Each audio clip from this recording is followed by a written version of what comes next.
Hola a todos, buenos días. Bienvenidos de nuevo a mi canal. Ojalá se puedan suscribir y darle like en la campanita a los que no están suscritos. Pues aquí estamos de vuelta después del inicio del Mundial de Fútbol. Espero que les haya ido muy bien con su modo party, como dijo el gobernador de Nuevo León.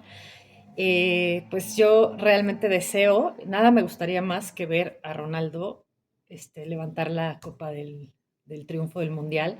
La verdad es que Portugal siento que está jugando muy bien. No soy experta en fútbol ni nada, pero sí admiro muchísimo a Cristiano Ronaldo porque siento que es un excelente ser humano. Además de ser un gran atleta, es un excelente ser humano que tiene una enorme capacidad de resiliencia. No sé si sepan de su vida en su infancia. Además de estar en medio de la pobreza, pues tenía un padre alcohólico y logró superar y salir adelante y volverse en la figura tremenda que es hoy en día, ¿no? Entonces, bueno, esperemos, por lo menos para mí, que la final sea México-Portugal. Estaría increíble. Pero bueno, vamos a pasar al tema que nos convoca el día de hoy. Después de ver en el video pasado cómo la iglesia cristiana se divide en iglesia católica de Roma y iglesia ortodoxa en Oriente, pues pasaron aproximadamente 500 años con ese tipo de estructura. Se fue dando la evolución durante los primeros años de 1100, 1200, 1300, 1400 y 1500, que se le conoce como la Baja Edad Media. Les voy a preparar un cuadro y también se los voy a poner para que históricamente sigamos como el hilo de qué pasó en el mundo, ¿no? Cuáles fueron los acontecimientos principales durante esos 500 años subsecuentes, ¿no? Esos siguientes siglos a partir del año 1000 después de Cristo, es decir, después del cisma de Oriente. Pero para llegar al año que hoy nos convoca, que es 1517, o sea, ya pasen su mente al 1520 aproximadamente del actual, después de Cristo, digamos. Entonces, esto es siglo XVI. Entonces, ¿qué pasa en el siglo XVI? Se da un periodo histórico conocido como la Reforma.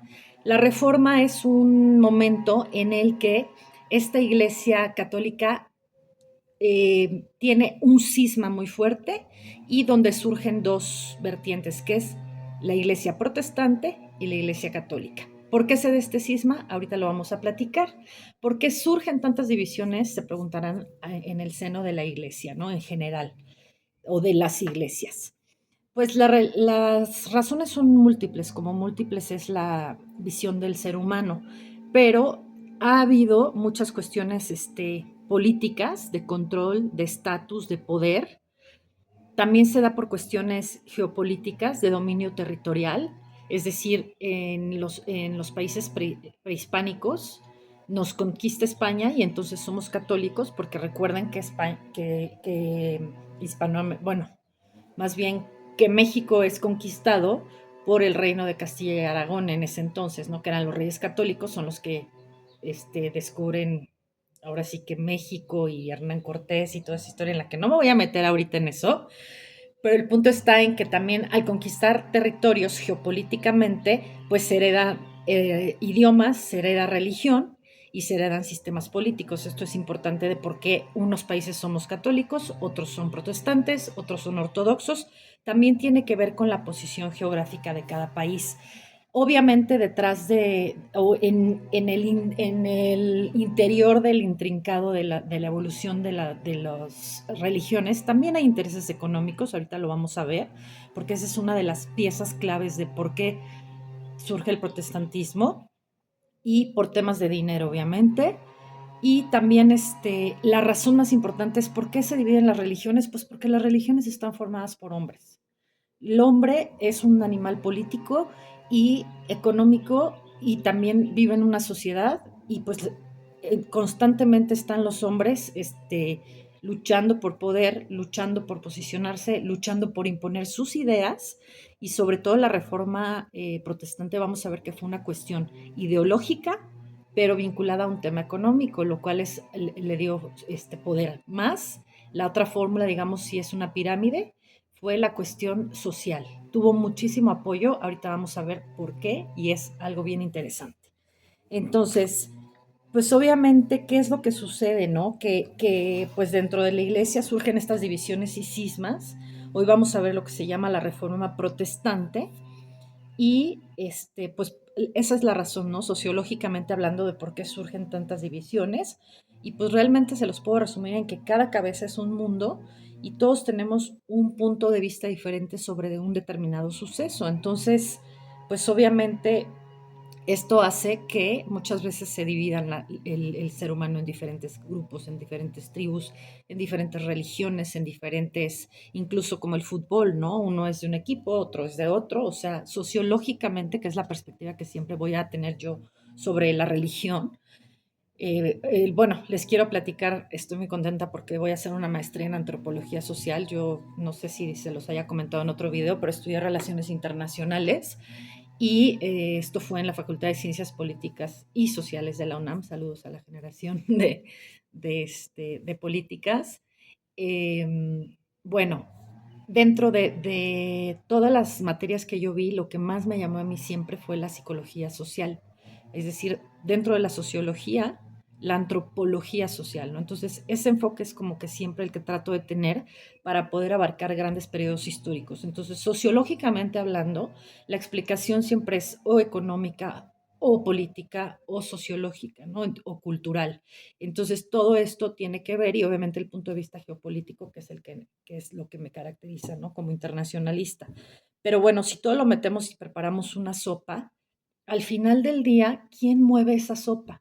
De la sociedad o de la convulsión y de los cambios en la sociedad. Pues solamente dos fuerzas, considero yo, el bien y el mal. Entonces, ahorita les parecerá ridículo y van a decir, bueno, qué jalada, pero también debajo de todas las rupturas y los movimientos, siempre ha habido una influencia del mal o del bien luchando contra el mal. Recuerden una frase muy célebre, divide y vencerás.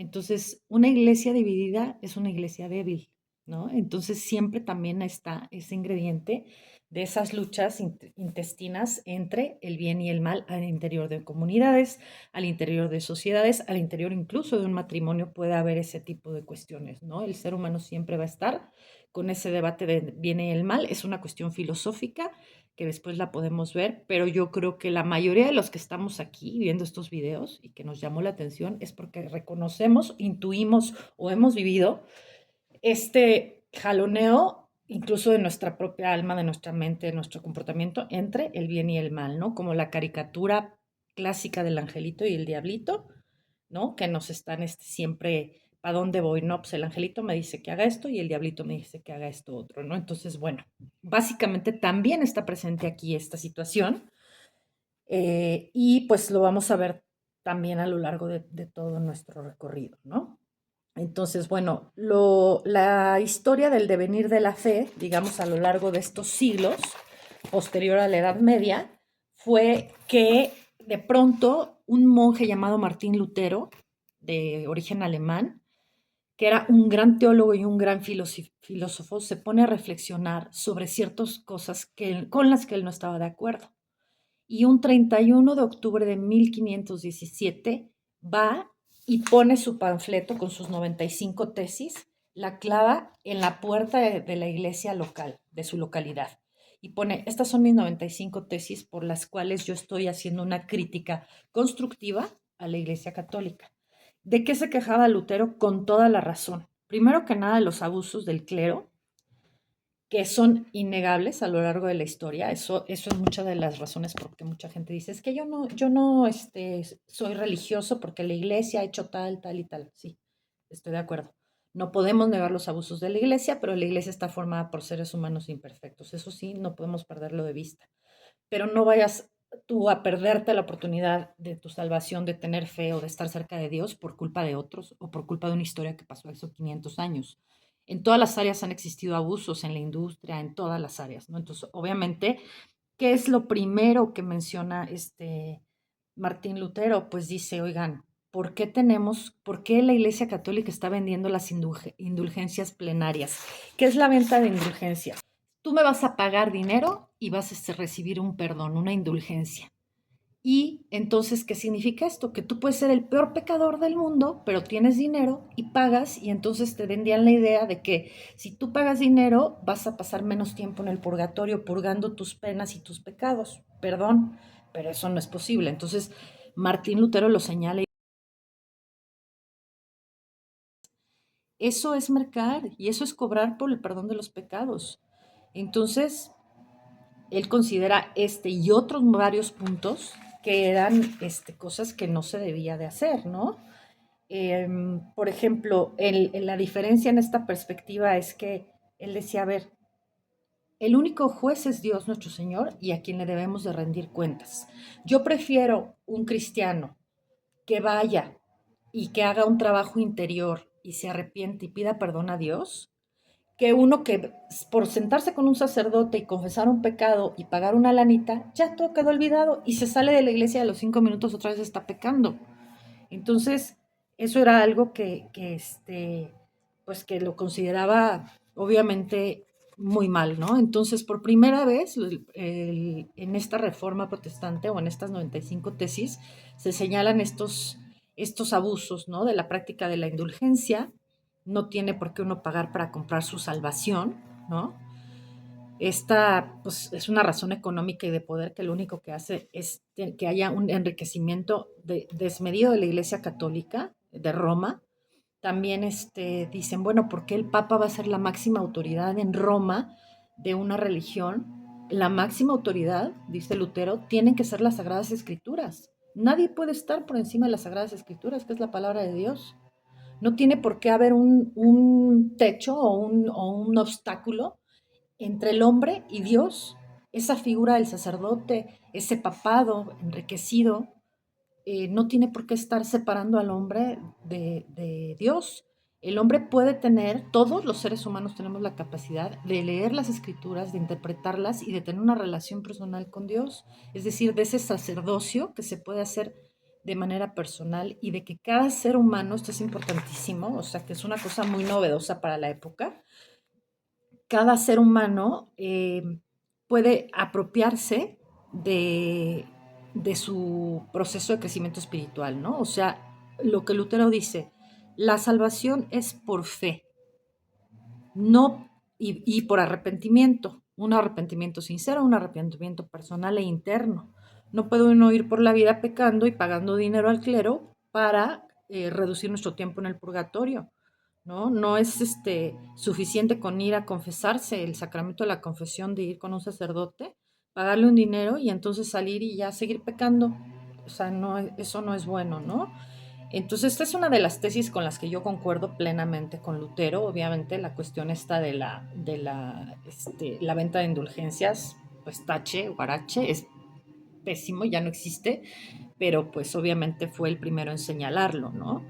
Entonces, Lutero también,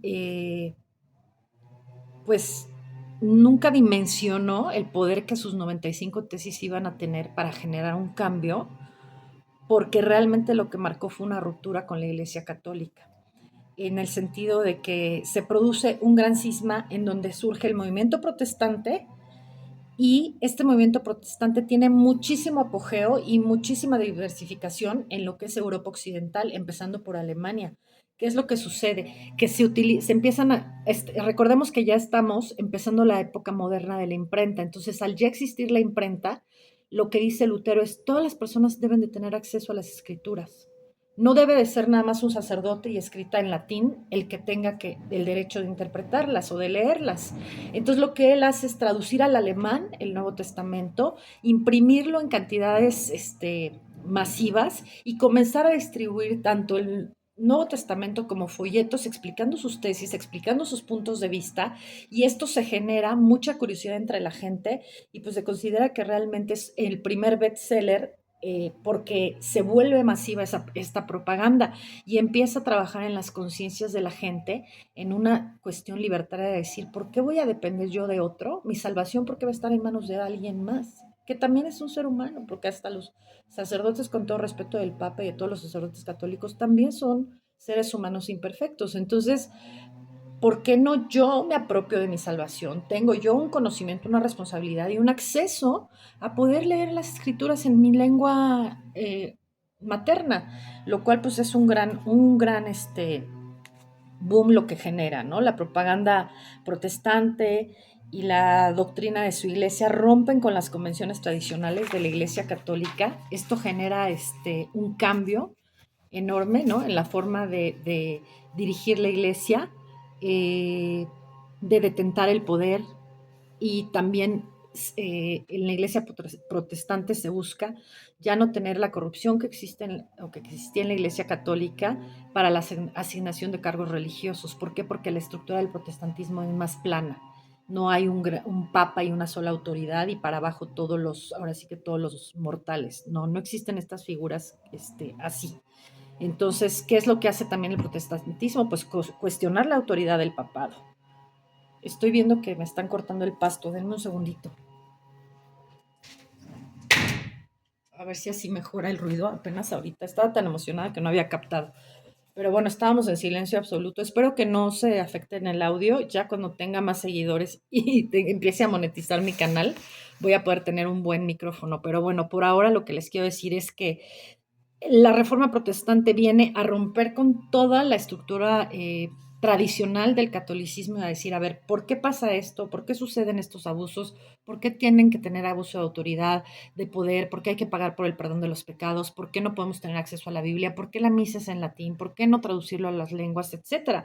Y esto pues hace toda una cuestión en donde pues cada persona tiene acceso a una Biblia, se empiezan a hacer traducciones, la palabra de Dios empieza a llegar a las masas y pues la idea que me parece a mí la más revolucionaria y sorprendente, que es a la que yo, pues con la que yo comulgo, es que cada persona puede conocer la palabra y tomar el control de su propia fe. Ajá. Esto permite pues un sacerdocio de todos los creyentes, es decir, que todos los creyentes pueden tener esta práctica cotidiana de oración, de lectura, de discipulado, y qué es lo que nosotros vamos a trabajar en estos videos.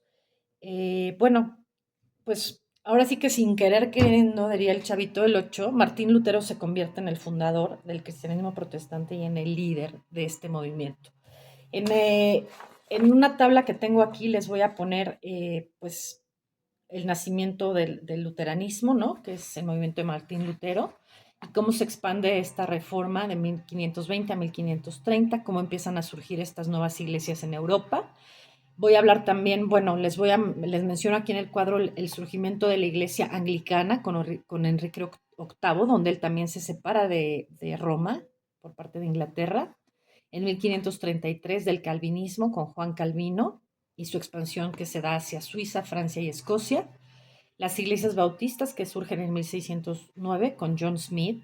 También cómo llega el movimiento protestante también a América del Norte a través, pues obviamente, de la influencia de los ingleses.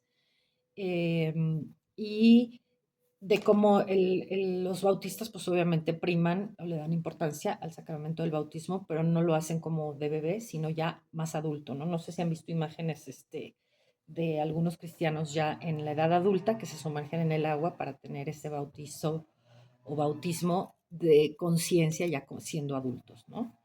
En 1738, perdón, John Wesley hace una renovación espiritual dentro del protestantismo y pues de 1900 en adelante ya tenemos muchísimas predicadores, un gran crecimiento del protestantismo y lo que se le llama iglesia pentecostal. Entonces, de los 1500 que empieza la reforma protestante hasta los 1900, toda esta iglesia empieza a tener más adeptos a lo largo de todo el mundo. Es importante que también les muestre esto. Esto se los voy a poner ya después en las imágenes a la hora de la edición.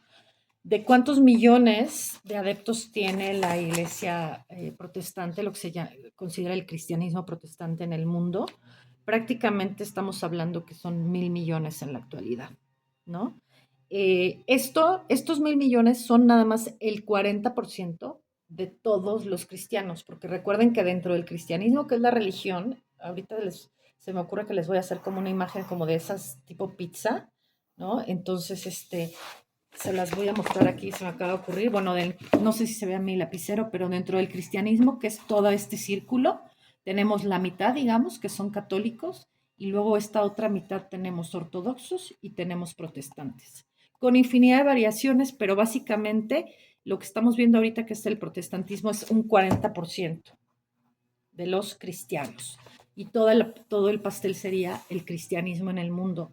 40% protestantes, como un 50% católicos y como un 10% ortodoxos. Las cantidades se las voy a poner en una tabla exactamente para que vean cuál es más o menos el número de, ahora sí que de millones de habitantes, de adeptos que tiene cada religión. Se las menciono si quieren de volada. Ya estamos sobre los 20 minutos. Ya nada más para terminar. Luteranos hay 75 millones de fieles. Calvinistas reformados 80 millones. Anglicanos 85 millones, que son, recuerden, los de Inglaterra, que ahí es curioso porque los anglicanos sí reconocen la autoridad del Papa, eso lo vamos a ver después a detalle, un poquito más cuando les dé en el siguiente video una pinceladita de todas las religiones. Bautistas 100 millones, es muy amplio en Estados Unidos y de ahí para abajo, cada vez más hacia el sur de América. Metodistas 80 millones, adventistas 23 millones. El movimiento adventista creo que es de los santos de los últimos días. Los pentecostales con diversos líderes se calcula más o menos 300 millones y entre, en total, otras denominaciones o sectas que se le llaman, que son como subdivisiones dentro de este protestantismo, eh, que están testigos de Jehová, que están otro tipo, ¿cómo se llaman? No son masones, los de el libro del masón, no, el libro del mormón, perdón, los mormones, los testigos de Jehová, etcétera, todo ese tipo de sectas, aproximadamente diferentes subdivisiones surgidas en el siglo XX, son 200 millones de personas. Entonces, en total, digamos que los protestantes en el mundo son entre 800 y 900 millones de fieles, y el porcentaje de los cristianos en el mundo que son protestantes es entre un 36 y un 40%. ¿Ok? Pues muchas gracias por estar aquí. Continuaremos muy pronto con ya uno de los videos finales, espero yo, de religiones en la antigüedad, para pasar al último video antes de comenzar nuestros estudios, que es por qué el ser humano es religioso, por qué existe la espiritualidad, ser religioso o no ser religioso, creer o no creer, todo este tipo de debates ya como más teológicos y filosóficos. Y bueno, espero que me acompañen de nuevo en el próximo video. Muchos saludos y que ojalá que siga ganando México. Hasta luego.